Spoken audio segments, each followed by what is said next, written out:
Hey guys, Alex here. Just wanted to check in and let you guys know that I've been thinking a lot about slabbing and I wanted to get a message out.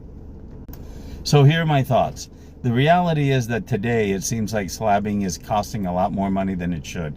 I don't understand where CGC decided that a service that they do for you is not going to cost the service, but it's going to cost the result of that service. In other words, they charge you based on what they think the value of a comic is. Let's say you keep that comic for a year. Things change, the value goes down. Are they going to give you that money back? It's absurd. It's ridiculous. They need to stop doing it. I think all this started during the comic boom, and CGC got the idea that they were making a lot of people a lot of money and they wanted a piece of it.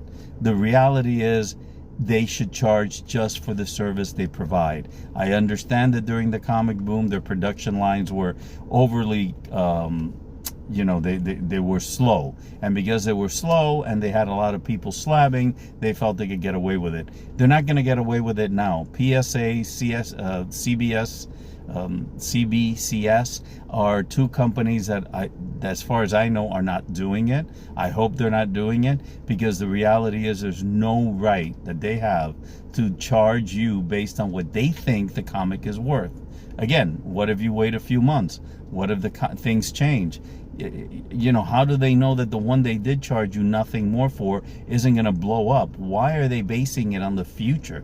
This is like Minority Report when it comes to pricing. It's absurd. So the reality is I don't agree with them doing this. I think that we need to push back. I personally do not grade anything that could come back with a surcharge. If I think it's going to get a surcharge, I'd rather sell it raw. Now, here's the other side of it. A lot of people are saying that selling raw is better than selling slab. Let me tell you why people pay more for raw sometimes than for slab today. And it's two things. One is when it's a lower grade, they don't want to pay for a slab because they really don't think it's worth it. And a 5.0, 6.0, especially for modern books or even Bronze Age books, those are a losing proposition. So I don't suggest you send those in. Save those for 9.8s. And as a matter of fact, if you're doing Silver Age or Golden Age, save for a 9.0 and above. But I still think slabbing is a good idea, especially when you go to sell.